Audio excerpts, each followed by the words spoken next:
herzlich willkommen zu einem kleinen Audiotest, sowohl als Mikro als auch Ingame-Qualität. Und da habe ich mal hier was aufgebaut. Das testet eigentlich ganz gut, ist ein ganz kurzes Video, wird sofort hochgeladen, nichts bearbeitet und ja. Erstens mal Audioqualität, wie die so ist, von meiner Stimme her und vom Ingame-Sound. Da habe ich was, wie gesagt, schon aufgebaut und werde das mal gerade starten. Achtung, Ohrenkrebsgefahr.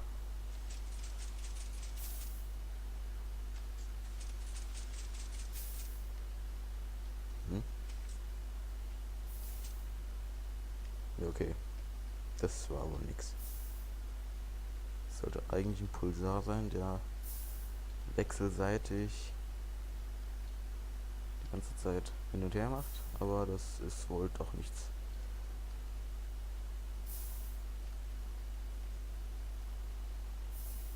Na gut, also das war's von einem kleinen Audiotest und wir sehen uns dann im nächsten richtigen Video.